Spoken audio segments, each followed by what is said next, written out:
가진 피조물들의 3분의 1이 죽고 배들의 3분의 1이 깨지더라. 둘째 나팔입니다. 지난주에 본 내용은 첫째 천사가 나팔을 분 내용이었죠. 그 첫째 천사가 나팔을 부니 피 섞인 우박과 불이 땅에 쏟아져서 땅의 3분의 1의 수목과 각종 푸른 풀이 타버립니다.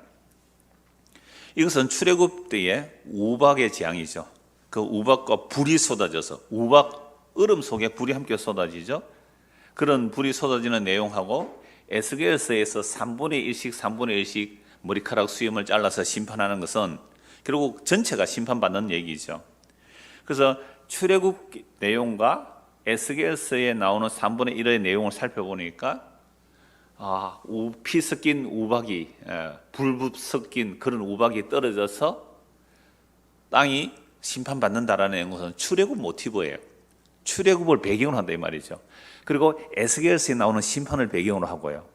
그리고 또 바벨론 벌써 돌아오는 이야기. 이런 내용들을 지금 예수님께서 십자가로 어떻게 이루어내셨는지를 말씀하는 거예요. 그런데 출애굽 이야기는 실제적으로 역사적으로 일어났습니다. 이집트라는 땅에서 실제로 10가지 재앙이 쏟아지고 물리적으로 물질적으로 실제로 재앙이 쏟아졌거든요. 그런데 요한계시록으로 나오는 이런 재앙은 이 세상에 물리적으로 일어난 재앙이 아니라 십자가로 나타난 영적인 심판입니다. 이렇게 해석 안 하니까 온갖 이제 세대주의 해석들이 나오는데요. 오늘 제가 나중에 세대주의에 대해서 조금 말씀을 드리겠습니다. 그래서 출애굽을 배경으로 요한계시록 기록되어 있단 말이죠. 자, 그러면 요한계시록을 기록한 사도 요한은 어떤 시대입니까? 예수께서 십자가에 죽으시고 부활 승천하셔서 성령을 부어주셨어요. 성령님에서 복음이 막 증거되고 있거든요. 성령 임하고 나서 복음 증거된 게 한 40년 정도, 50년 정도 지점이 요한이 요한서신을 기록한단 말이에요. 그럼 예수님께서 십자가에 죽으시고 부활 승천하셔서 성령을 부어주셨어요. 성령이 임하면 누구 증인이 된다 그랬어요? 예수님의 증인이 된다 그랬잖아요. 그건 예수님의 의지예요. 예루살렘과 유대와 사마리아 땅 끝까지 이르러 내 증인이 되리라. 이게 화자의 의지죠. 말씀하시는 분의 의지예요. 그러니까 제자들은 부활하신 예수님 앞에서 여러 가지 감정이 복합적이에요. 왜냐하면 십자가 질 때에 목숨 걸고 주님 따라가겠다 했는데 사실은 뭐 다 도망갔고 베드로조차 3번이나 저주맹세 부인하면서 도망갔기 때문에 이제 예수님 죽으셨다는 소식 듣고 또 부활의 소식 들었잖아요. 3일 만에 부활의 소식 듣고 믿었어요? 안 믿었어요? 안 믿었다니까요. 안 믿었으니까 뭐 하러 갔습니까? 나는 고기잡이나 하러 가란다고 옛날 집으로 돌아갔다니까요. 그래서 엠마오 말로 두 제자는 실망해서 돌아가고요. 그들을 주님께서 다시 찾아오신다고요. 부활하셔서 다시 찾아오셔서 40일 동안 몇 번이나 제자들에게 보여주시고 다시 하나님 나라를 말씀하시고 성천하시기 직전에 하신 말씀이 바로 사도행전 1장 8절이거든요. 근데 그 성천하시기 직전에 제자들이 또 이렇게 뭐래요? 복합적인 감정이라고 그러잖아요. 예수님이 능력을 행할 때는 이제 예루살렘에 가서 왕이 되면 한 자리 할 줄 알았는데 다 포기되어 버렸잖아요. 예수를 3번이나 저주맹세 부인하고 다 도망가 버렸으니까 자기들은 자격이 없어요. 그때 예수님이 이스라엘 나라를 회복하고 왕이 되어도 그들 제자들 한 자리 할 수 있어요? 없어요? 없잖아요. 왜요? 3번이나 배신했으면 끝난 거잖아요. 그러면 다른 사람 불러서 올려도 할 말 없잖아요. 근데 다시 찾아오셔서 사랑해 주셨잖아요. 그러니까 제자들이 일말의 기대가 있어요. 어떤 기대가 있을까요? 예수님, 이스라엘 나라를 회복하면 이때입니까? 우리가 비록 배신했지만 주님 다시 찾아오셨고 이제 부활하셨으니까 누가 죽일 수도 없잖아요. 그 능력으로 다시 정치적 메시아니즘을 예수님께 질문한 거예요. 그때 예수님이 뭐라고 말합니까? 그 날과 그때는 너희 알 바가 아니고 내가 가면 성령 보내줄 텐데 성령 임하면 너희는 나의 증인이 되어라 라고 말씀하세요. 그러니까 왜 예수님께서 이 말씀하셨을까요? 너희는 지금 무슨 말인지 못 알아듣는다 내 말을. 누구를 보내야 돼요? 성령이 임해야만 하나님 나라가 뭔지를 알게 된다는 거죠. 그래서 예수님 성천하시고 10일 만에 즉 오순절날 성령이 임하시죠. 성령이 임하니까 그때부터 사도들이 뭘 전해요? 요엘서 피와 불과 연기가 십자가로 이루어졌다는 얘기를 하는 거잖아요. 피와 불과 연기가 십자가로 이루어졌다는 얘기를 해요. 그래서 요엘서 2장을 하면서 그 구약의 말일이 지금이라고. 그래서 말일에 모든 육체에 성령을 부어주리니 누구든지 주의 이름을 부르는 자는 구원을 받으리라. 그 주의 이름이 누구예요? 예수의 이름이에요. 그 십자가에 못 박혀 죽은 그 예수의 이름을 부른 자는 구원을 받는다는 복음을 한 4, 50년 전에 했단 말이에요. 이 복음이 한 4, 50년 동안 증거되니까 그 시대는요, 로마 황제, 그 어마어마한 핍박의 시대거든요. 그 로마 황제가 자기가 신이라고 그러는데, 아니, 십자가에 못 박혀 죽은 그 나사렛 예수를 신이라고 하니까 그들을 잡아 죽이는 거예요. 그래서 사도 요한도 밤모섬에 갇혀 있단 말이에요. 사도 요한 밤모섬에 갇혀 있으면, 여러분, 예수님께서 십자가에 죽으시고 부활성천하셔서 지금 천지 만물을 다스리고 계신다면 예수 믿는 사람을 핍박하는 사람이 어떻게 돼야 돼요? 죽어야 되잖아요. 여러분, 구약에 그런 일이 얼마나 많이 일어납니까? 하나님의 선지자를 보고 손가락 쭉 뻗쳐가지고 가리키다가 어떻게 해요? 손이 마비되어 버리고요. 여러분, 엘리야 잡으러 왔다고 50명이 하늘에서 뭐가 내려와요? 불이 내려서 50명 불태워서 100명이 불태워 죽는다고요. 아니, 엘리사 선지자 대머리라고 놀리다가 그 수십 명의 아이들이 그 고민하고서 찢어 죽여버리잖아요. 이런 능력의 주님이라면, 아니, 복음 전하다가 핍박받으면 주님께서 나와서 조금만 도와주면 안 됩니까? 많이 도와주려고 그럽니까? 조금만 도와주면 안 됩니까? 요만큼만. 아니, 주님은 요만큼만 도와줘도 여리고성 한 방에 무너뜨릴 수 있잖아요. 그런데요, 바울이 복음 전하다가 어떻게 도망갑니까? 소굴이 알아요? 소굴이에 줄 묶어서 성벽으로 줄 타고, 이게 영광스러운 능력의 종입니까? 쪽팔리가 도망가는 모습입니까? 아니, 때리면 돌멩이가 날아서 그냥 얻어터져 죽어요. 성령과 지가 충만한 스데반 집사가 돌 맞는데 돌이 날아오다가 핑 돌아가서 던지는 놈한테 가서 머리가 터지고, 여러분, 이런 기적을 원하지 않습니까? 여러분, 대부분 전능하신 하나님 믿는다면 이런 기적을 원해요. 감히 나를 욕하다가 저주받아 죽는 이야기를 막 이렇게 부풀하게 만들어가지고 부풀하게 부풀하고 만들면, 야, 주의 종, 이런 식으로 하고 싶은 욕망들이 우리에게 있단 말이에요. 그런데 놀랍게도 복음 전하는데 그냥 얻어맞아 죽어요. 순교당해요. 목베임 당해 죽어요. 밤모섬에 갇혀 있단 말이에요. 이럴 때에 이게 배경이에요. 이게 배경. 이럴 때에 예수님께서 사도 요한에게 계시를 줄 때에 내가 너를 핍박하는 자들 내가 다 잡아 죽일게 하고 그들을 잡아 죽이는 그런 일을 보여주는 게 아니고, 예수님의 십자가, 그 갈릴리 나사렛 예수가 십자가에 죽었는데 그 십자가에 죽고 3일 만에 부활하셨잖아요. 십자가에 죽으시고 3일 만에 부활하시는 그 내용이 무슨 일이 일어났는지를 보여준 거예요. 그래서 성령님한 사도들은 십자가에 죽은 그 예수가 하나님의 모든 약속을 다 이루었다고 그래요? 못 이루었다고 그래요? 그래서 예수님도 부활하시고 나서 제자들에게 구약 성경을 가지고 율법과 선지자와 시편에 가리켜 기록한 예수의 말을 제자들에게 전해주는 거예요.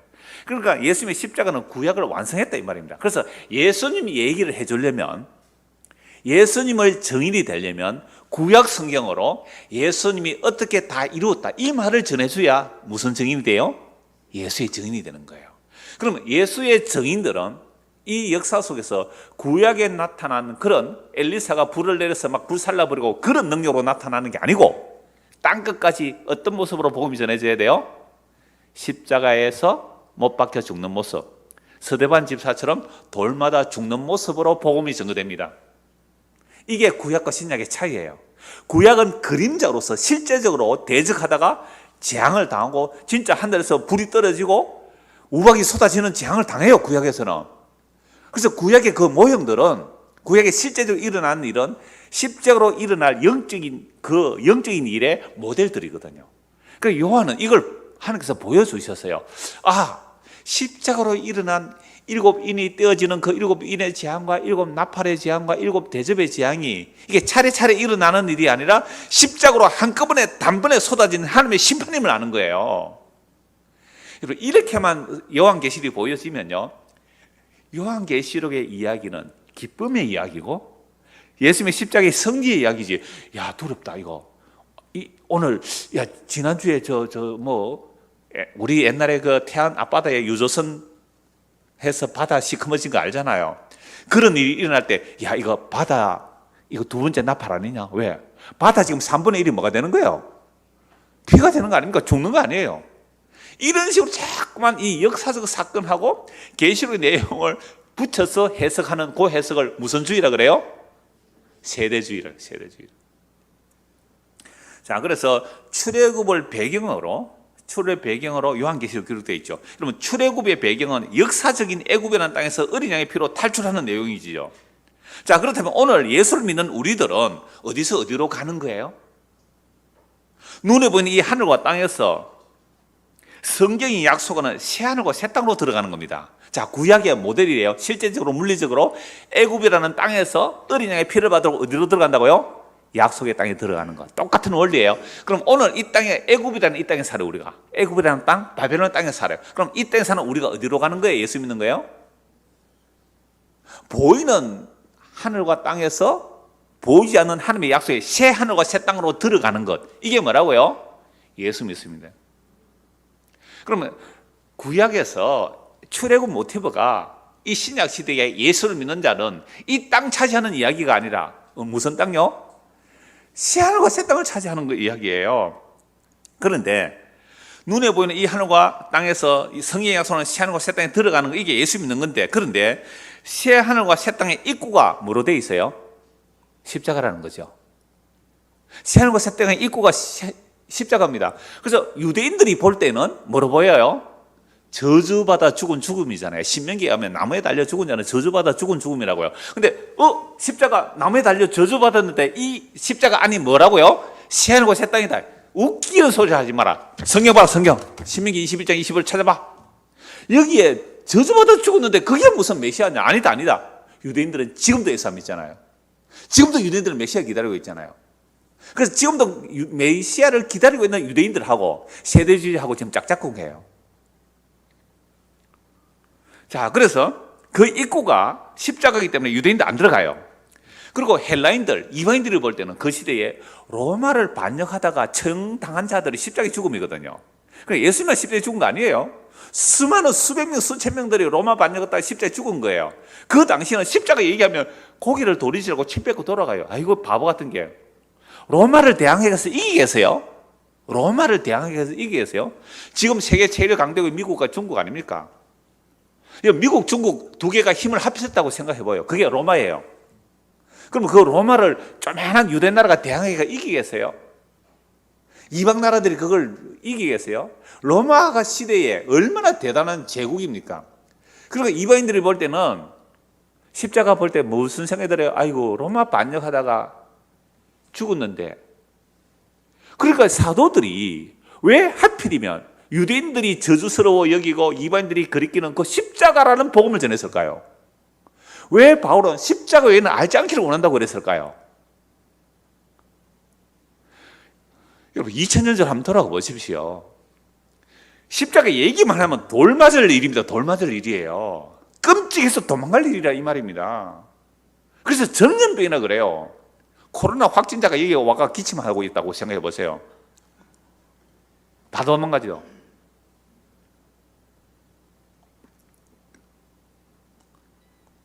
그래서 헬라인들이 보기에는 로마 반역하다 죽은 십자가 처형, 유대인들이 저주받은 십자가, 그게 어디로 들어가는 문이라고요? 새 하늘과 새 땅 들어가는 문인데 아무도 글로 안 들어가죠. 그래서 어떻게 할까요? 십자가가 우리에게 와요. 십자가가 우리에게 와서 우리를 어떻게 해요? 잡아서 그 십자가로 끌어들여 놓는 거죠. 그래서 십자가의 길은 원해서 가는 길이에요? 잡혀서 가는 길이에요? 우리가 그 길을 원해요? 원하지 않아요? 우리가 원치 않는 길로 갑니다. 그래서 예수를 믿는다. 이때부터 우리는 무슨 길로 가요? 원치 않는 길로 갑니다. 원치 않는 길로 가요. 내가 원하는 사람 못 만난다니까요. 꼭 만났는데 원수 같은 남편을 만나고 원수 같은 아내를 만나게 돼 있습니다. 좀 이따가 한번 확인하세요. 실제적으로 역사 속에서. 그러니까 우리가 원치 않는 길, 이게 십자가 우리에 덮쳐와서 우리를 끌고 가는 거죠. 그래서 천국은 들어가는 게 아니라 천국이 온다는 말, 그런 말 하는 분이 계시더라고요. 뭐 표현은 맞아요. 천국이 우리에게 오는데 우리는 도망가고 싶은 천국의 모습으로 와요. 이 역사 속에서. 이게 출애굽의 이야기거든요. 다시 정리할게요. 출애굽은 실제로 이 역사에서 10가지 재앙이 일어납니다. 그 땅이라는 이집트 제국에서 어린 양의 피로 약속의 땅에 들어가는 이야기죠. 그럼 오늘 우리가 예수를 믿는다는 것은 뭐라고요? 눈에 보이는 하늘과 땅 아래서 어디로 간다고요? 보이지 않는 새하늘과 새 땅에 들어가는 거잖아요. 근데 그 보이지 않는 새하늘과 새 땅에 들어가는 문 입구가 뭐라고요? 십자가예요. 아무도 스스로 들어가지 않아요. 원치 않아요. 그래서 십자가가 우리에게 와서 우리를 잡아서 어디로요? 십자가 안으로 끌어들여 놓는 일. 그래서 사도들은 복음을 포장하지 않아요. 사람들에게 잘 보이려고 하지 않아요. 왜요? 십자가만이 새하늘과 새 땅의 문이기 때문에. 나는 양의 문이라고 예수님이 그랬잖아요. 그래서 예수의 십자가 얘기를 해요. 그런데 그 십자가의 복음을 듣고 기뻐하면 말할 수 없는 영광스러운 즐거움으로 즐거운 자들이 나오더라니까요. 이게 얼마나 신나는 일이에요. 바울이 그 복음 전했더니 나왔어요. 그런데 좀 있다가 힘드니까 어떻게 해요? 다 떠나 누구도 가버리고 나에게는 누가만 남았다 이러잖아요. 연말에 저도 나름대로 주소록 정리하면서 보니까 누구도 갔고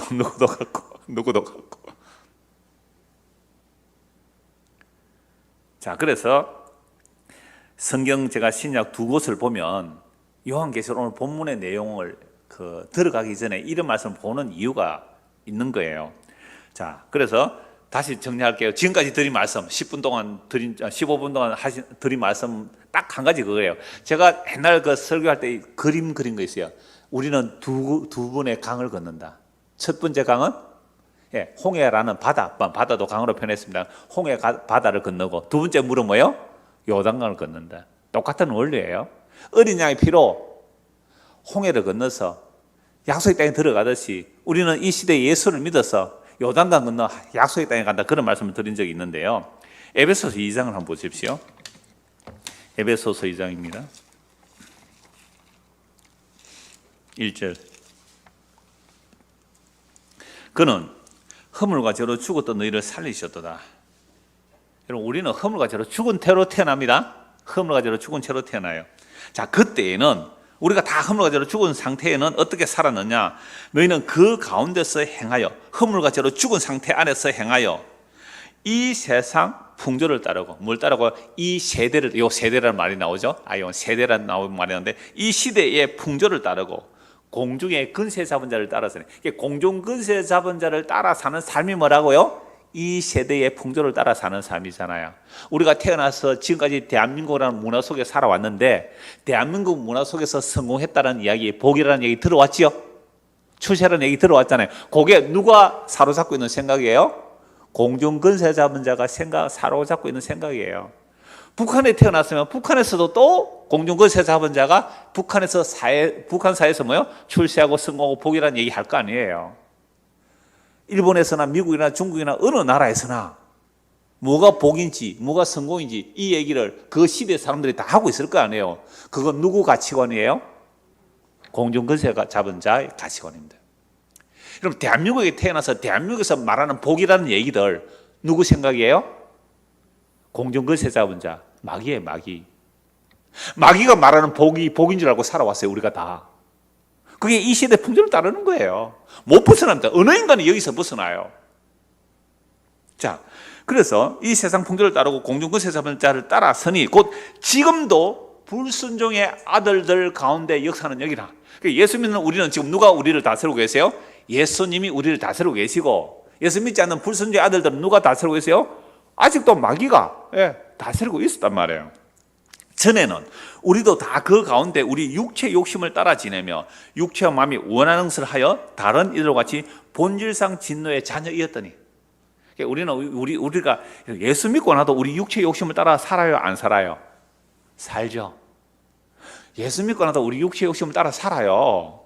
여러분, 밥 맛있는 거 먹고 싶어요? 맛없는 거 먹고 싶어요? 밥은 밥이 비쌉니다. 근데 밥집에 제일 중요한 것은 밥이에요, 사실은. 밥 잘해야 돼요.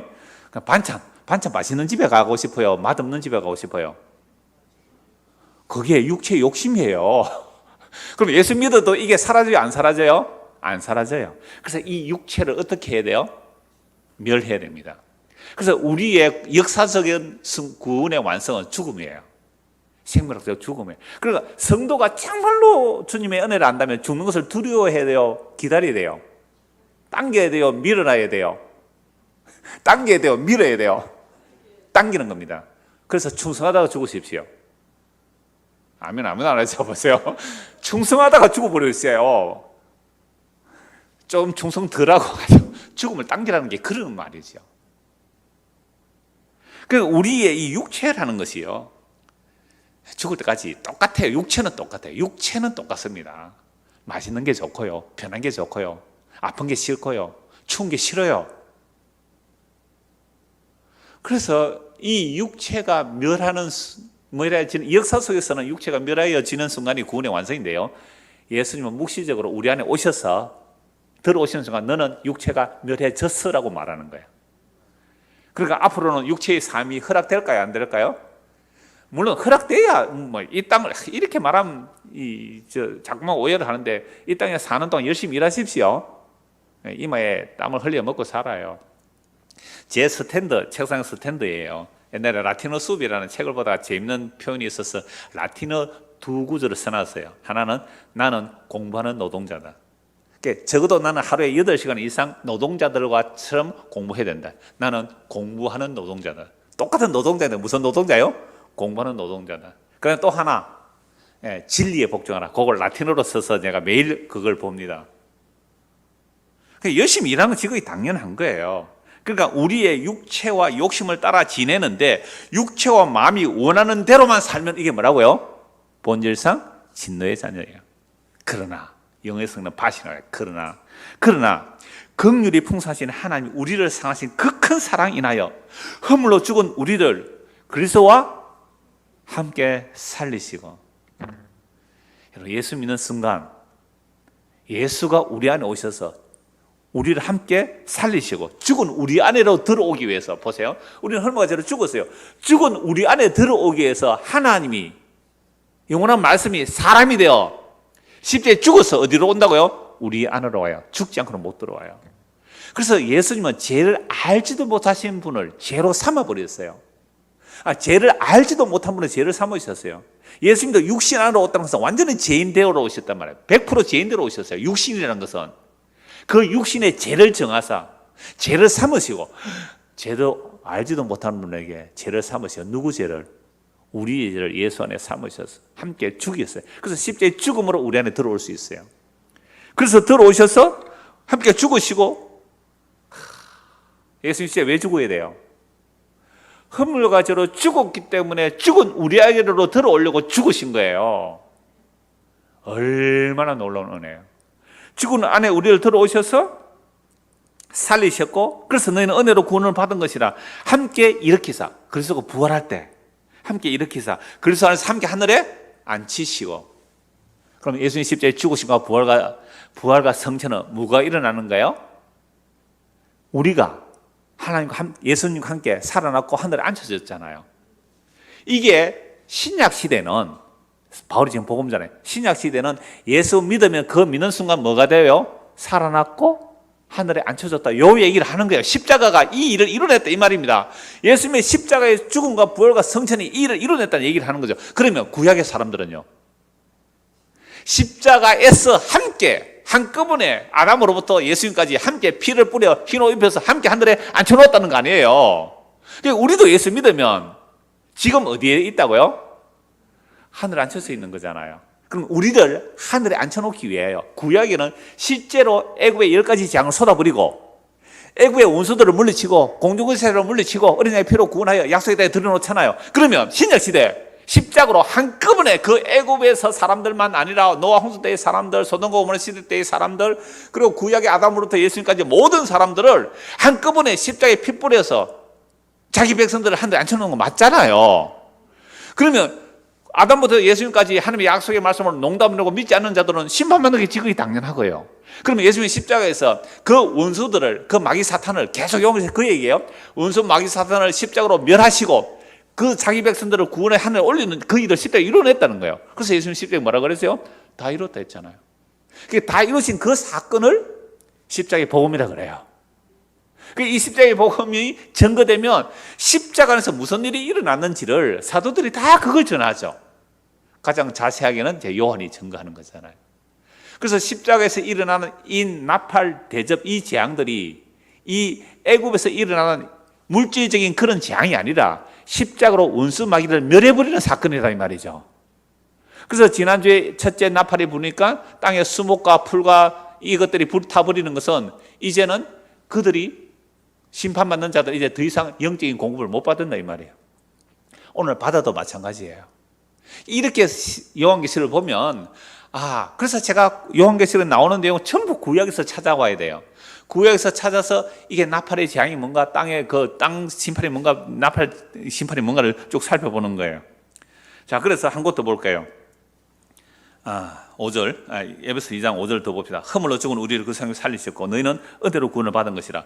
또 함께 일으키사 그리스도 예수 안에서 함께 하늘에 앉히시니 이는 그리스도 예수 안에서 우리에게 자비하심으로 그 은혜의 지극히 풍성함을 오는 여러 세대에 나타내려 하심이라. 너희는 그 은혜에 의하여 믿음으로 말미암아 구원을 받았으니 이것은 너희에게서 난 것이 아니요 하나님의 선물이라. 선물이니까 자랑할 수 없는 거죠. 우리 행위를 자랑할 수 없는 거예요. 자, 골로새서 1장 보십시오. 바로 뒤에 골로새서 1장 13절입니다. 골로새서 1장 13절. 그가 하나님이 우리를 어디서요? 흑암의 근세에서, 에베소식으로 말하면 허물과 죄로 죽은 상태에서 건져내셔서 그의 사랑의 아들의 나라로 옮기셨으니 그 아들 안에서 우리가 성령 곧 제사함을 얻었다. 그는 보이지 않은 하나님의 형상이시요 모든 피조물보다 먼저 나신 이시니 만물이 그에게서 창조되되 하늘과 땅에서 보이는 것들과 보이지 않는 것들과 혹은 왕권들이나 주권들이나 통치자들이나 권세들이나 만물이 다 그로 말미암고 그를 위하여 창조되었고 또한 그가 만물보다 먼저 계시고 만물이 그 안에 함께 섰느니라. 그는 몸인 교회의 머리라. 그가 근본이시요 죽은 자들 가운데서 먼저 나신 이시니 이는 친히 만물의 으뜸이 되려 하심이라. 제가 지금 25분 동안 본문에 들어가기도 전에 서론으로 드린 말씀 있잖아요. 이게 오늘 설교의 핵심이에요. 요 내용을 말하고 아멘하고 받아들일 수 있는 곳은 어디밖에 없어요? 교회뿐입니다. 그런데 교회도 어떤 교회예요? 예수 그리스도의 몸된 교회예요. 예수 그리스도의 몸된 교회라면 이 말씀이 정말로 마음에 와닿고 마음에 받아들여서요. 방금 제가 에베소 얘기하고 출애굽 얘기한 게 그거예요. 자, 구약에서는 물리적으로 심판이 일어났어요. 뭔 얘기예요? 어린 양의 피로 이 땅에서 구원받아 어디로요? 약속의 땅에 들여놓는 것이 모델이고 모형이란 말이에요. 그럼 이게 실제로 일어난 일은 어디라고요? 십자가였어요. 그래서 구약의 모든 성도를 십자가로 피로 뿌려 새하늘과 새 땅은 짐승의 피로 못 들어가요. 하나님의 피, 어린 양의 피로만 그들을 하늘 나라에 들여놓았다는 것을 에베소 2장에 분명히 나오잖아요. 그럼 오늘 저와 여러분들이 예수를 믿었다. 2000년 전에 예수님이 십자가 그 피뿐에 우리에게 임하면 오늘 우리가 그리스도와 함께 어디에요? 하늘 앉혀지는 이 이야기를 하잖아요. 그럼 우리가 정말로 하늘에 앉혀서 있다면 세상에 난리와 난리 소문이 두려워요? 아니면 당연히 일어날 일이에요? 당연히 일어날 일이죠. 당연히 일어날 일이죠. 자, 그래서 이 두 곳의 말씀 먼저 본 이유가 십자가에서 무엇이 다 일어난지 앞에서 조금 말씀을 드렸어요. 그래서 일곱 인, 일곱 나팔, 일곱 대접 이런 일들이 십자가 한꺼번에 일어난 이야기죠. 자, 다시 오늘 본문을 보십시오. 요한계시록 8장 7절부터 보십시오.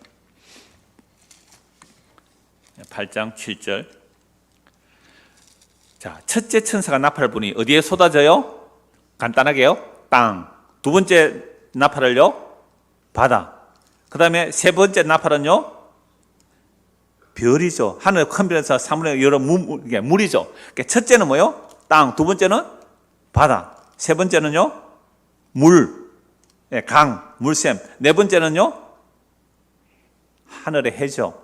그러니까 이게 계시록 16장 한번 보십시오. 16장.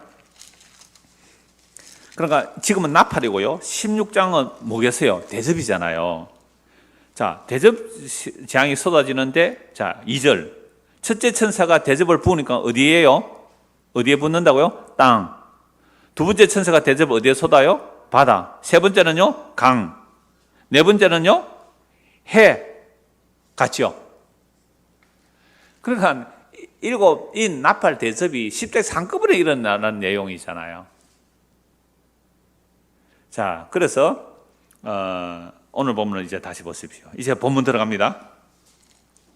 둘째 천사가 나팔을 부니 불 붙는 큰 상과 같은 것이 바다에 던져지며 바다의 3분의 1이 피가 되고 바다 가운데 생명 가진 피조물들의 3분의 1이 죽고 배들의 3분의 1이 깨지더라. 이걸 건장 우리가 어려서부터 막 세대주의 성경 해석을 제가 많이 들었거든요. 저는 고신 출신이라 그랬잖아요. 저는 뭐 고신과 합동 아주 보수 교단에만 신앙생활 한 사람인데 이 고신 교단에 있을 때도 어릴 때 들을 때 이런 이야기는요. 정말 세대주의 종말론으로 들었거든요. 그 당시에 크레딧 카드가 나오기 시작했거든요. 제가 뭐 젊었을 때 중고등학교 때 그때쯤 나왔죠. 크레딧 카드가. 그때 그런 거 받으면 안 된다 그랬어요. 시골 교회인데 시골 교회가 누가 그 크레딧 카드 있겠어요. 근데 그 도시서 전도사님이 우리는 시골에 전도사님 주로 계셨지요. 나중에 교회가 규모가 있으면 목사님 오시고 그랬는데 제가 어릴 때는 전도사님이었어요. 전도사님이 도시 가서 신학을 배웠잖아요. 무슨 신학 배웠을까요? 세대주의 신학을 배웠어요. 그래서 시골 와서 크레딧 카드 받으면 안 된다. 그게 무슨 카드인지 어릴 때 그 촌에서 누가 크레딧 카드 써요? 그 얘기를 했다고요. 기억나세요? 그래서 이런 이야기를 들으면 하늘에서 막 보세요. 다시요. 둘째 산나물에 불 붙는 큰 산이 막 바다에 던져지니까 바다 3분의 1 피가 되고 바다 가운데 생물 가운데 피조물이 3분의 1 되고 배들의 3분의 1 깨지다. 이건 뭐가 오는 거대? 유성이 떨어지는 거잖아요. 그러니까 마태복음 24장에 보면 하늘에 뭐요? 별들이 떨어진다. 유성이 떨어진다. 정확하게 해석되죠. 오늘 이 과학적인 시각으로. 저도 사실 그렇게 많이 보았거든요. 그렇게 설교한 적도 많이 있더라고요, 보니까. 물론 눈에 보이는 하늘과 땅이 사라지는 건 맞아요. 예수님 재림하는 순간에 사라지지 2차 3분의 1, 2차 3분의 1 그렇게 사라지는 거 아닙니다. 아니 예수님 재림하는 순간에 완성인데요. 그러니까 이럴 때는 어릴 때 하도 그런 세대주의 설교를 많이 들었어. 야 유성이 떨어지구나. 그래서 여러분 딥 임팩트 오래전에 영화인데요. 딥 임팩트 보셨어요? 유성이 떨어지는 거잖아요. 그러니까 유성이 날아오는데 그거 지구에 충돌되면 다 죽어요. 그래서 막 뭐 유전 발굴하는 그런 사람들이 그 유성에 가서 핵폭탄 심어가 깨는데 절반은 떨어져 나가는데 절반이 지구에 부딪혀서 그 재앙 일어나는 거 보죠. 물론 CG 컴퓨터 그래픽인데 바다 그냥 다 덮쳐져. 유성 하나 떨어지면. 그리고 우리나라도 유성 떨어진 곳 많아요. 그 양구에서 군대 생활 하시는 분은 알아요. 펀치볼이라는 게 펀치볼. 그게 유성 떨어진 흔적이에요. 움푹 파인 곳이. 그러니까 지구상에 유성 굉장히 많이 떨어져요. 여러분 달 보면 뭐가 많아요? 구멍이 많잖아요. 그게 다 뭐예요? 유성 충돌 흔적이거든요. 유성 충돌 흔적이에요. 그러니까 그런 유성이 지구로 떨어지면 어떻게 돼요? 지구는 박살나죠.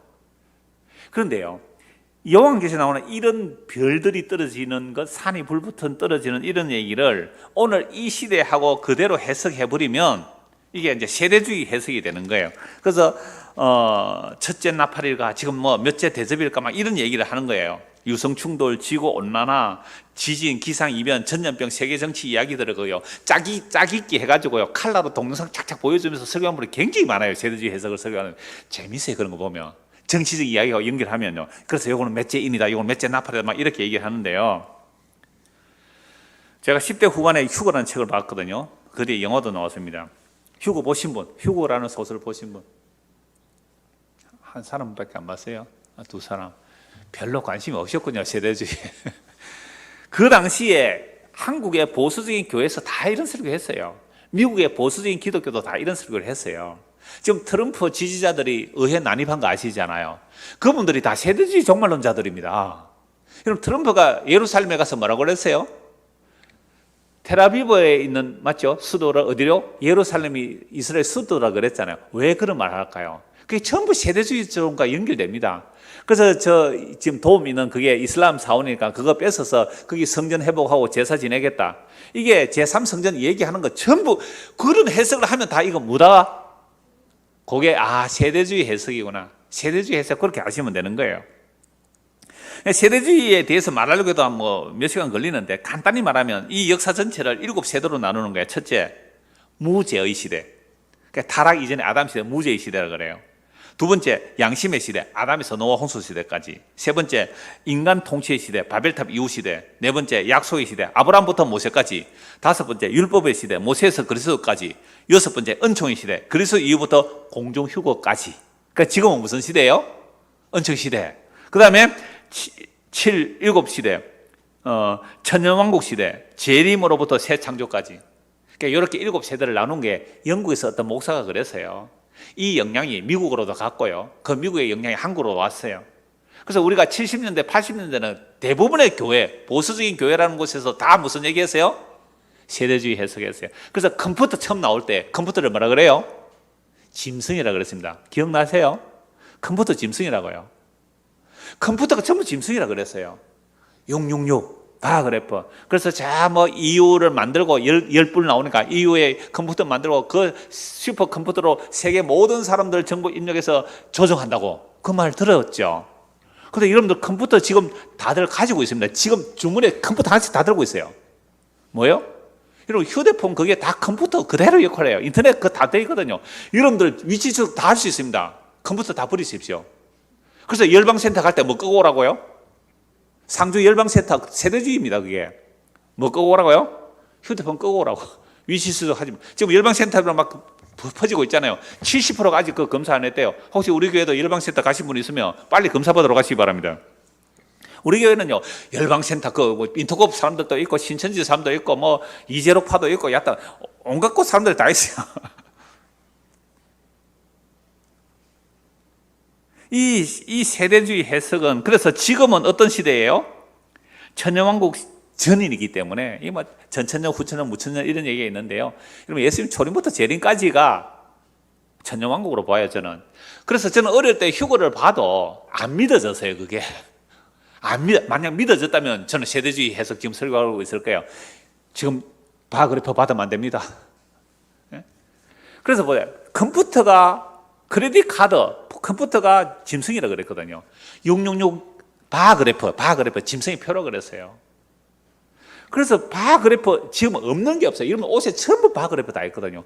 심지어 성경책에도 바그래프 붙어 있습니다, 뒤에. 그러니까 그게 666이라 그랬죠. 그거 받으면 안 된다 그랬잖아요. 그 다음에는요, 베리칩 얘기가 나왔어요. 최근에 소식은 뭔지 아세요? 코로나19 바이러스 백신 안에 DNA 조작 물질을 넣어서 그 전 세계 인구에 주입하여 그걸로 사람들을 조정하겠다. 이렇게 해석한 사람이 인터콥 최바울 선교사도 그 얘기를 했어요. 제가 하도 인터콥에서 뭔지 싶어서 내가 그분 책 2-3권 사가 봤거든요. 왕의 대로 이런 거. 딱 보니까 세대주의더라고요. 창원에 어떤 교회 와서 한다 그래서 도대체 내가 직접 한번 듣고 싶어서 가서 2시간 들었거든요. 이분은 신학을 하신 분이 아니거든요. 평신도 선교사로 했기 때문에 세대주의 영향 딱 그 사람이랑 내가 나이가 비슷할 거예요. 어려서부터 세대주의에 빠졌으면 나는 이해해요. 그분이 왜 그러는지. 그래서 세대주의 하면서 처음에는 이렇게 막 이슬람 선교 이렇게 했잖아요. 결국 이걸 계속 훈련시키기 위해서 돈 내라 해서 만들었어요? 상주에 큰 열방센터 21년 12달 계속 집회할 수 있는 큰 센터를 만들었거든요. 그전에는 교회당 빌려서 했단 말이에요. 그러니까 불편하잖아요. 여러 가지 이단설도 있고 그래서 만들었는데요. 딱 그 해석은 세대주의예요. 들어가면 다른 얘기는 안 하죠. 오직 전도. 그래서 빨리 전도해서 예수님 재림을 당기자. 예수님 재림 전도 열심히 당기는가요? 이런 이야기들이 왜 바탕이 되느냐. 우리가 어려서 70년, 80년 너무 많이 들었어요. 그 얘기를. 그런데 교회 다니면서 열심히 안 하니까 긴가민가 하고 있었잖아요. 이때 신천지가 아주 조직적으로 요한계시를 풀어주면서 우리가 궁금했던 부분들 있잖아요. 속속속 가르쳐 준 거예요. 그러니까 70년, 80년대 그런 분위기 속에서 교회는 막 새마을운동과 함께 잘 살아보세요. 교회도 부흥해보세요. 성장해보세요. 막 그렇게 나가는데 성경 이야기를 제대로 안 해주니까 깝깝한 사람들이 있잖아요. 그 사람들은 신천지가 딱 이 세대주의 해석을 잘 해가지고 이렇게 꼭꼭 집어주니까 그게 혹하고 빠지는 거예요. 그래서 이 요한계시록 7인 7날 7대접을 이 시대 문자와 연결해서 착착 해석해 주는 거예요. 인터콥에도 그런 식으로 해요. 그러면 사람들이 그 말을 듣고 빠지는 거예요. 그러니까 배경, 신천지가 저렇게 많아질 수 있는 배경이 우리 교회에서 어려서부터 우리가 들어왔던 세대주의 해석이에요. 그래서 내가 환난 안 받고 휴거되어서 천년왕국 들어가야지. 그래서 전천년설, 후천년설, 무천년설, 그 다음에 환란도요. 7년 대환란도 환란 전 휴거설이 있고요. 중간에 3년 반 지나서 중간에 휴거설이 있고요. 7년 대환란 거쳐서 휴거설이 있고요. 근데 여러분 7이라는 게 맞거든요. 구원이 7로 완성하는 거 맞아요. 그래서 어떤 사람은 이 역사 전체를 7로 봐요. 구약 4,000년, 신약 2,000년. 앞으로 뭐가 남았어요? 1,000년. 요때 천년왕국. 그래서 1999년도, 2000년도, 1998년도 이장님 휴고 사건이 일어났잖아요. 그리고 그게 심하니까 피지섬으로 가잖아요. 피지섬으로 재산 팔고 가족도 헤어지고 피지섬으로 이혼해. 이런 일들이, 그러니까 극단적 세대주의 종말에 정의 목사도 날짜 예측하고 그랬단 말이에요. 우리나라 큰 교회들 목사들 치고 세대주의 해석 안 한 사람이 없다. 거의 다. 그러니까 지금도 세대주의 뿌리가 가득해요. 제가 청년 때에 그 학생이었던 고등학생이 그 신대원에서 만났거든요. 제가 청년 때 교사였고 걔가 신대원에서, 저는 좀 늦게 하고 그는 이제 바로 올라왔으니까 신대원을 만났는데 자기가 졸업 논문을 쓴대요. 그러니까 졸업 논문 제목이 뭐냐라고 하니까 역사적 전천년설을 쓴대요. 그러니까 야, 천년왕국이 어디에 있느냐, 초림부터 재림까지 천년왕국이니까 목사님 왜 그래 전도사니까 전도사님 왜 그렇게 봐요 이렇게 해요. 내가 청년 때 교사로서 잘못 가르친 것 같아요. 그래서 이 얘기를 다 하려면 정말 배경이 어떤 우리나라 그 신천지가 바로 하게 된 배경들이, 우리가 신천지 빠진 사람들 이해를 해줘야 되는 게, 우리도 다 그런 생각을 다 하고 살았거든요. 자, 그래서 그 정도만 할게요. 그래서 뭐 베리치, 666, 뭐 백신 DNA 이런 얘기들은 지금 음모론이 일어나서 이제 음모론들도 이러는데요. 이런 일이 일어날 때는 딱 한 가지 말씀만 기억하셔도 돼요. 제가 신천지하고 이야기할 때도 그 얘기했지만, 요한복음 6장에 보면 예수님께서 아버지께서 자기에게 주신 자를 하나도 잃어버리지 않고 다 영생 얻게 하겠다 그랬잖아요. 그럼 예수님의 피의 능력이 베리치입을 못 이깁니까? 예수님 십자가의 피가, 예수님 피의 능력이, 십자가의 그 승리의 능력이 666을 못 이겨요. 짐승을 못 이겨요. 마귀를 못 이겨요. 이미 십자가로 이기신 겁니다. 그러니까 그런 말씀에 막 흔들리는 것은요, 사적 구원 욕구가 더 강한 사람일수록 거기에 빠지기 쉬워요. 구원을 우리가 이뤄낼 수 없습니다. 하나님의 은혜로, 아까 처음에 얘기했잖아요. 십자가 우리에게 덮쳐서 우리를 구원해내는 얘기거든요. 그러니까 예수 믿으면 되는데, 성령대로 예수 믿으면 되는데, 이걸 가지고, 야, 보세요. 휴거가 못 되면 환난을 받고 죽을 고생해서 순교해야 구원받고 막 이런 이야기를 하면, 제가 전에 벌써 한 6, 7년 전에 제가 이 이야기를 한 적이 있어요. 왜 세대주의 해석이 교회들에게 먹혔을까? 그럼 세대주의 해석이 왜 교회에 먹혔을까요? 뜨뜻미지근하게 교회 다니는 사람에게 세대주의 해석을 딱 하면 갑자기 눈이 반짝반짝 빛나면서 열심을 내는 거예요. 왜요? 휴고 못 돼가지고 탈락하면 이거 순교해야 구원받을 가능성이 있으니까. 그래서 갑자기 세대주의 부흥회를 한 일주일 하고 나면요, 사람들이 열심을 막 내요. 그러니까 옆에 교회에 있다가, 야, 너가 와 그래 갑자기 교회 부흥되노 하면 뭐라고 할까요? 야, 어느 목사 부흥했더니 정말 성경 잘 풀더라. 그래서 그 목사니까 거기도 그렇게 되잖아요. 저는 그렇게 봐요. 그러니까 어떤 미지근한 사람들에게 세대주의 위협을 딱 가하면요, 갑자기 뭘 해요? 내신 성적 올리라고 막 열심을 낸다고요. 이 코로나가 문제입니까 지금? 지금 대환란 시대인데, 지금 대환란 시대 직전인데, 빨리 여러분들이 하나님 말씀 믿고 순종해서 짐승의 표 안 받고 이런 식으로 하면 사람들이 넘어가더라니까요. 왜요? 저도 어렸을 때부터 그런 소리 너무 많이 듣고 자랐거든요. 근데 예수님의 십자가의 복음을 듣고 보니까, 아니 예수님의 십자가가 무능력합니까? 자기 백성을 하나도 잃어버리면 다 찾아내는 그 말씀 한 말씀만 믿어도, 베리집을 뭐라고 해도 십자가로 끝난 이야기입니다. 십자가로 끝난 얘기예요. 그래서 예수님 십자가 완성부터 재림까지는요, 표적 기적 능력이 아니라 뭘로 복음 전해요? 예수 그리스도의 십자가의 복음으로 전해요. 십자가의 복음으로 전해요. 자, 오늘 본문을 들어가야 되는데, 다시 본문 보십시오.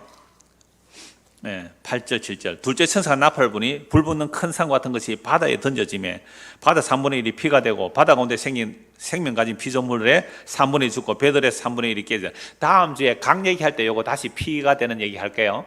여러분, 출애굽 때는 첫 번째 재앙에 뭐가 돼요? 나일강은 바다하고 바로 또 연결되죠. 나일강이 뭐가 돼버려요? 피가 되죠. 그러면 바다가 피가 됐다 또는 강물이 피가 됐다는 것은 무엇을 지금 요한계시록을 받는 사람들이 구약을 안다면 바다가 피가 됐다, 강이 피가 됐다, 강이 또 뭐 강물이 선물이 됐다 이런 이야기는 뭘로 보여? 출애굽 얘기로 봐요. 그렇죠? 우리는 오늘 뭘로 봐요? 야, 저 강물이 오염됐다. 그죠? 바다가 오염됐다. 이런 이야기를 여기 대입하잖아요. 아니요. 이때에 사도 요한의 편지를 받는 사람들은 출애굽을 생각합니다. 출애굽을. 그러면 하늘에서 불 붙는 산이 떨어졌다는 것은 뭘로 해석해야 돼요? 둘째 천사가 나팔을 보내 불 붙는 큰 산이, 불이 타는 큰 산, 우리 아까 유성으로 저는 옛날에 그래 봤어요. 그 유성 아니에요. 불 붙는 큰 산과 같은 것이 바다에 팍 던져지는데 바다 3분의 피가 됐다. 피가 됐다는 이야기는 출애굽 때 피장 아시죠? 강물이 피가 되고 바다가 피가 되는 그 얘기는 다음 주에 같이 볼게요. 시간이 없어서 오늘 그냥 넘어갑니다. 불 붙는 큰 산이 뭐냐? 이것만 한번 찾아보시죠. 예레미야 51장입니다. 구약 성경 예레미야 51장. 사실 이렇게 설명을 하고 다 찾아가면서 하면요, 몇 시간을 계속 좀 달아서 하면 좋기는 해요. 오늘 한번 그렇게 할까요? 아무도 아멘 안 해서 마치겠습니다. 예레미야 51장.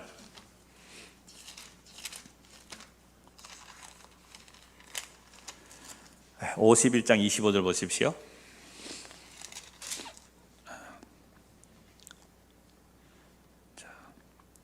여호와의 말씀이니라. 온 세계를 멸하는 멸망의 사나 보라. 나는 네 원수라. 나의 손을 네 위에 펴서 너를 바위에서 굴리고 너로 모여 불탄 산이 되겠다. 불탄 산이 나오죠. 여기 불탄 산. 다른 이름으로 멸망의 산. 불탄 산, 멸망의 산. 이거 뭘 말하는 거예요? 바벨론을 말해요. 바벨론 심판받는다는 말을 해요. 그럼 바벨론이 하늘에서 떨어졌습니까? 불타는 산이 하늘에서 떨어졌습니까? 아니에요. 바벨론이 강가에 살고 있잖아요. 바벨론 심판을 얘기하는 겁니다. 불타는 산. 바위에서 굴러버리겠다. 불타는 산, 멸망의 산. 그래서 사람이 네게서 집 모퉁이 돌이나 기초돌을 취하지 아니할 것이요 너는 영원히 황무지가 될 것이라. 여호와의 말씀을. 바벨론 멸망한다는 얘기가 불타는 산을 만들어 버리겠다는 얘기 아니에요. 불타는 산을. 자, 그래서 불타는 산이 바벨론의 멸망을 말하는 거잖아요. 바벨론의 멸망을. 그럼 이 불타는 산이 좀 이따 계속 좀 더 찾아보겠습니다만, 자, 성경에서 바다가 어떤 곳이냐라고 하면요, 출애굽 때에는 이스라엘 백성을 추격하던 애국 군대가 바다에 빠져 죽고요. 그 다음에 요업은요, 자기 까닭모를 단식을 할 때 이렇게 말해요. 내가 바다입니까? 하나님, 내가 바다입니까? 이렇게 말해요. 바다는 교만의 세력을 말해요. 대적하는 교만, 리워야단이 있는 곳 이렇게 말하거든요. 그래서 욥기 7장 12절에 내가 바다입니까? 바다 괴물입니까? 주께서 어찌하여 나를 지키십니까? 어찌하여 나를 감시합니까? 바다 괴물 감시하듯이 하나님 나를 감시합니까? 이렇게 말해요. 그래서 바다는 교만의 세력, 혼돈의 세력으로 말해요. 야고보는요, 거짓 선생들을 자기 수치의 거품을 뿜는 바다의 거친 물결이라고 해요. 그래서 불탄 산과 같은 게 바다에 떨어졌다. 바다도 심판받는다는 것이고, 예레미야 51장에는 바벨론도 심판받는다. 그게 바벨론이 심판받는 모습을 바벨론을 들어서 어디에 던져버린다고요? 바다에 던져버린다. 이렇게 얘기를 해요. 바다는 혼돈과 교만의 세력으로 말하고 있거든요. 그래서 세상과 세대는 뭐가 없어요? 바다가 다시 있지 않더라. 자, 그래서 이 바다를 뭘로 표현하고 있는가? 시편 74편 한번 보십시오. 시편 74편입니다. 시편 74편 13절. 자, 주께서 12절부터 볼까요? 하나님은 예로부터 나의 왕이시라. 사람에게 구원을 베. 하나님이 구원을 하는데 어떻게 구원을 하냐면 바다에 용을 쳐부수는 것으로 구원한다니까요. 주께서 주의 능력으로 바다를 나누시며 물 가운데 용들의 머리를 깨뜨리시며 리오야단, 꼬불꼬불한 옛뱀 이렇게 나오죠. 리오야단의 머리를, 그래, 리오야단이 어디에 있는 거예요? 바다에 있다는 거죠. 그냥 바다의 짐승으로 표현해요. 바다를 다른 말로 세상이라 그래요. 애굽이라 그러고요. 바벨론이라 그래요. 바벨론 유스, 바벨론 포로, 애굽 포로, 다 이런 내용들은 예수님의 십자가로 원수의 머리를 부숴버리고, 용의 머리를 부숴버리고, 뱀의 머리를 부숴버리고, 사탄의 머리를 부숴버리고, 자기 백성을 구원하는 내용이 불탄 산, 그리고 바다에 던져지는 얘기, 바다의 용을 부수는 얘기, 이게 예수님의 십자가로 자기 백성을 구원하는 얘기잖아요. 자, 제가 앞에서 물론 한 50분 동안 이 말씀 드린 이유가 이런 말씀이 이제는 뭐로 보여야 돼요? 아, 불탄 산?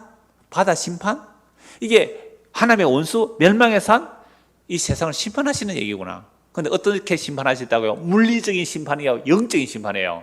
십자가로 영적인 심판이에요. 근데 구약에서는 실제적으로 심판했습니다. 출애굽 때 바벨론 멸망하거든요. 실제적으로 구약에는 물리적인 심판을 하셨어요. 물리적인 심판을 해서 영원한 영적인 세계의 심판은 십자가로 심판이 일어났다 이 말이죠. 그러니까 눈에 보이는 하늘과 땅은 전부 다 뭘 설명하는 거예요? 영원한 하나님의 나라를 설명하는 계시적 도구들이에요. 전부 다. 그래서 제가 종종 얘기했잖아요. 제가 요즘 장글이 더 잘 안 보여요. 나이가 더 늙어간다는 증거잖아요. 환갑이 되니까 나 작은 글자가 더 잘 안 보여요. 그때 제가 지선하고 하는 얘기가 설교 시간에 얘기했잖아요. 뭐는 보지 말고 가까운 거 보지 말고 멀리 거 보라고. 보이는 거 보지 말고 영원한 거 보라고요. 안 그래요? 가끔 사람이 여러 가지 생각을 한꺼번에 하면 좀 어지럽대요. 그래서 제가 이렇게 얘기해요. 한 가지만 생각하자고. 주님만 생각할래? 딴 생각은 안 할래? 주님만 생각하면 뭐가 있다고요? 참 평안이 있겠네. 그것도 우리에게 주시는 사인으로 받으십시오. 그러니까 우리가 살아가는 모든 삶의 이 환경도요, 하나님께서는 우리에게 영원한 것을 보게 하는 장치들로 다 배치해 놓은 거잖아요. 자, 그 다음에요. 이사야 26장 보십시오. 이사야 26장.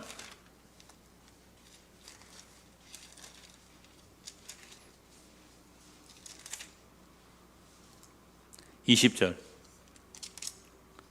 내 백성아 갈지어다. 내 밀실에 들어가서 네 문을 닫고 분노가 지나기까지 잠깐 숨을지어다. 세대주의적 해석을 하면 어떻게 해석할까요? 지리산으로 오너라. 열방센터로 오너라. 늘 푸른 교회로 오너라. 이렇게 말하면 이거 전부 다 엉터리 해석이에요. 어디에 가서 숨어라. 하나님의 진노가 잠시 지날 때까지 대환란 시간 동안 어디 가서 피해야 돼요? 여주로 가야 됩니까? 어떤 사람이 여주로 가야 되는데 왜요? 주여라니까. 내 백성아 갈지어다. 내 밀실에 들어가서 네 문을 닫고 분노가 지나 잠깐 숨으라. 보라, 여호와께서 그의 처소에서 나오사 땅의 거민의 제약을 벌하실 것이라. 땅이 그 위에 잦았던 피를 드러내고 그 살해당한 자를 다시는 덮지 아니하리라. 의인의 피값을 갚는다는 얘기를 구약에서 하고 있어요. 27절 1절 그 날에 여호와께서 그의 견고하고 크고 강한 칼로 날랜 뱀 리오야단 곧 꼬불꼬불한 뱀 리오야단을 벌하시며 바다에 있는 용을 죽이시라. 이 바다에 악어 잡는다는 얘기예요. 뭘 죽인다는 얘기예요. 방금 시편 74편 보았잖아요. 이 세상의 신 공중거세 잡은 자 마귀를 멸하시고 십자가로. 아까 에베소서 읽은 이유가 그거예요. 그러니까 이걸 가지고 이 시대에 뭐 666 짐승 이런 얘기가 아니란 말이에요. 십자가로 원수를 멸하시는 이야기잖아요. 그래서 요한계시록 16장 보십시오. 요한계시록 16장 17절.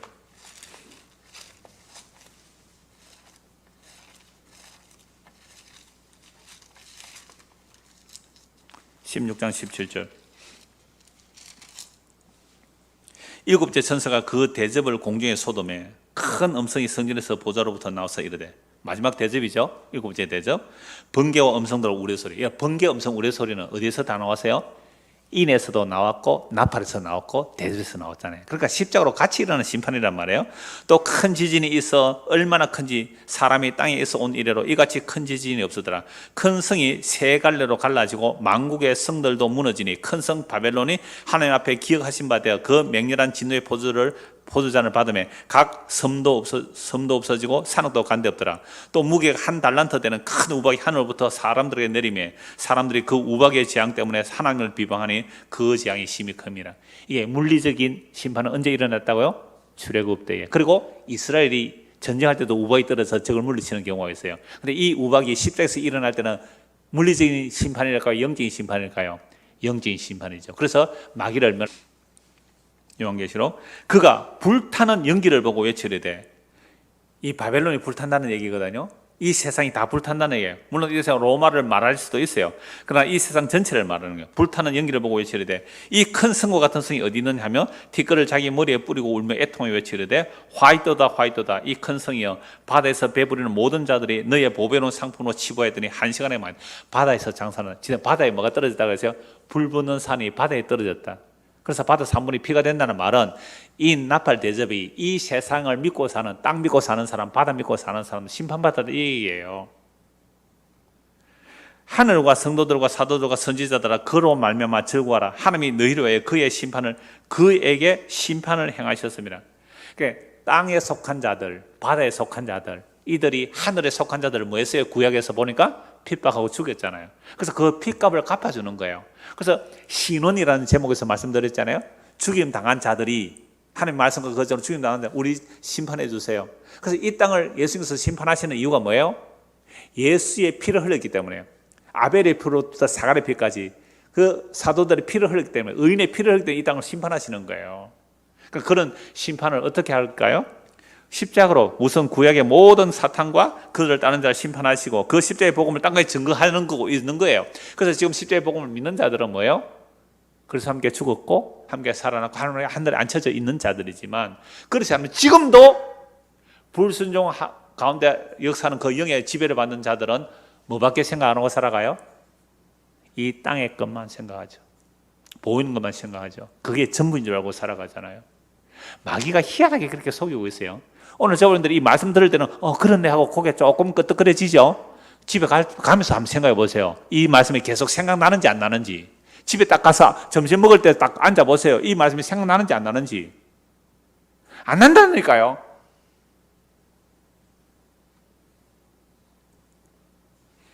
그래서 이 세상 자체가 성도들로 하여금 빠져나가지 못하도록 만들고 있잖아요. 빠져나오지 못하도록. 그래서 21절 보십시오. 이에 한 힘센 천사가 큰 맷돌 같은 돌을 들어 바다에 던져 이르되 큰 성 바벨론이 이같이 비참하게 던져져 결코 다시 보이지 아니하리라. 아까 이사야 읽었잖아요. 불타는 산 뭐예요? 바벨론. 그게 바다에 던져진다. 실질적인 거예요? 영적인 거예요? 영적인 심판이에요. 그래서 이게 다 마지막 대접과 시편에 연결되는 내용입니다. 그래서 온 세상으로 표현되는 바벨론이 멸망의 산이고 그 멸망의 산이 땅에 떨어지고 바다에 떨어지는 모습, 큰 맷돌 같은 바벨론이 저주의 바닷속으로 빠져들어가면 다시는 나오지 못하는 내용이죠. 이러한 땅과 바다의 심판을 보고 성도는 뭐라고요? 즐거워하래요. 이거 정말 아니 세상이 망하는 걸 보고 성도들 보고 즐거워하래요. 휴머니즘은 해석이 안 됩니다. 휴머니즘 이거 해석이 안 돼요. 땅이 많은 걸 보고 즐거워하라고요? 근데요, 영적으로 한번 보세요. 구약에서 하나님의 말씀과 그 증거 때문에 목배임 당한 자들, 죽임 당한 자들. 그래서 신원의 기도를 했더니 하늘에서 대접이 쏟아져서 땅이 심판받잖아요. 오 주여, 주의 공의가 성취되었군요. 예수님의 십자가가 하나님의 공의의 성취예요. 구약의 모든 성도들. 그게 이 역사 속에서는 안 드러나요. 십자가는 감춰져 있으니까. 그래서 이 신약의 시대, 이 신약의 성도들은요, 언제 목격하게 될까요? 예수님 재림할 때에 똑같이 십자가에서 오 주여, 주님을 찬송한 것처럼 찬송이 되어 있단 말이에요. 그렇지 않는 자는 심판인 거죠. 땅과 바다의 심판을 보고 성도는 즐거워하라 합니다. 그러므로 내 백성아, 그곳에서 나오라고 말한 자들이 선지자들이고요, 사도들이잖아요. 선지자 사도들이 내 백성 그곳에 나오라고 이 말이에요. 오늘도 복음은 이와 같습니다. 내 백성아 그곳에서 나오라고 하는 거죠. 이게 복음의 나팔 소리입니다. 그러므로 십자가로 다 이뤘다는 복음을 듣고 믿는 자들은 땅이 흔들리고 바다에 빠진다고 해도 코로나가 퍼진다 해도 그런 일로 두려워 벌벌 떨지는 않습니다. 물론 남에게 피해 주지 않게 해서 조심하는 것은 지극히 당연하고 마땅히 그래 해야 됩니다. 마땅히 우리는 마스크 잘 써야 되고 비대면하고 그렇게 하는 거예요. 그 얘기가 아니에요. 그래서 한 거 보고 말씀 마무리하겠습니다. 시편 46편입니다. 시편 46편.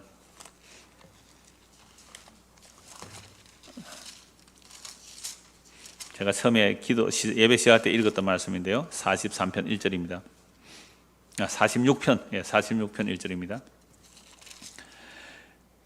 하나님은 우리의 피난처시요 힘이시니 환난 중에 만날 큰 도움이시라. 그러므로 땅이 변하든지 산이 흔들려 바다 가운데 빠지든지 바닷물이 솟아나고 뛰놀든지 그것이 넘침으로 산이 흔들릴지라도 우리는 두려워하지 아니하리로다. 왜 그러냐? 그 뒤에 이어지는 말씀 보면 한 시내가 있어 나누고 흐른다 이렇게 말해요. 생명의 샘이 흐르고 있기 때문에 그래요. 하나님을 믿지 않는 과학자들도 이 지구가 영원하지 않다고 말해요. 하나님을 믿지 않는 과학자들이 이 지구가 영원하지 않다고 말하고 있습니다. 눈에 보이는 이 하늘과 땅이 불에 타서 사라진다고 성경 말씀하고 있잖아요. 우리가 그 말씀을 믿는다면 이미 구약에서 그리스도의 영이 임하여 무엇이 피난처인지 범위 밝히고 있잖아요. 하나님이 우리의 피난처래요. 산이 불타는 산이 바다에 떨어지든지 강물에 떨어지든지 그 바닷물이 산을 덮든지 이게 얼마나 천지개벽할 놀라운 일이에요. 그런 일이 있어도 뭐 안 한다고요? 두려워하지 않는다. 무엇이 피난처이기 때문에 하나님이 피난처라고요. 그 하나님이 누구세요? 예수님이잖아요. 그 하나님, 말씀이 하나님이 사람이 되어 이 땅에 오셨어요. 그리고 우리 안에 오셨어요. 그래서 우리가 그리스도 안에 있어요. 그래서 우리가 그리스도 안에, 그리스도가 우리 안에 있으면 뭐가 있는 거예요? 영원한 피난처, 생명의 피난처가 있잖아요. 그래서 산이 흔들려 바다 가운데 빠지는 바닷물이 있는 산이 흘려도 우리는 두려워하지 않는다. 세대주의자들이 말하는, 그죠? 세대주의자들이 말하는 그런 일들이 이 역사 속에 실제로 일어난다고 해도 저는 별 두렵지 않아요. 그게 예수님의 십자가의 피를 못 이깁니다. 그 이유는 영원하신 하나님, 우리의 피난처예요.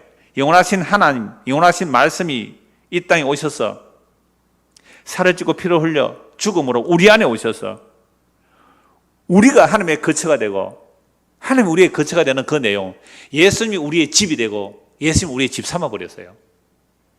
이게 그리스도와 신부의 연합을 얘기하는 거죠. 그러므로 예수 그리스도 안에 있는 자는 결코 정죄함이 없습니다. 이런 자들은 세상의 난리의 소문이 두렵지 않고 오히려 세상의 난리의 소문이 들릴지라도 우리 주님 다시 오실 때를 바라보며 믿음으로 담대하게 살아갑니다. 이 은혜가 저와 여러분에게 임하기를 소원합니다. 기도하겠습니다.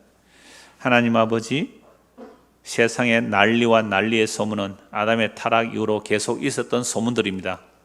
그런 소문들은 작년에도 있을 것이고 있었고 또 내년에도 있을 겁니다. 그런 헛된 소문에 두려워하지 말고 하나님의 말씀 안에서 산이 흔들려 바다에 빠지고 바닷물이 산을 뒤덮는다 할지라도 두려워하지 않는다는 이 놀라운 말씀이 예수 그리스도 안에서 완성된 복음으로 우리 마음에 받아들여져서 세상의 요동에 흔들리지 않고 그리스도로 인하여 기뻐하고 담대하며 살아가는 믿음의 사람이 되도록, 그래야 세상 사람들이 우리를 향하여 너는 왜 두렵지 않느냐고 말할 때에 예수 그리스도를 증거할 수 있는 그런 복음의 증인으로 우리를 세워주시옵소서. 예수 그리스도를 받들어 기도드리옵나이다.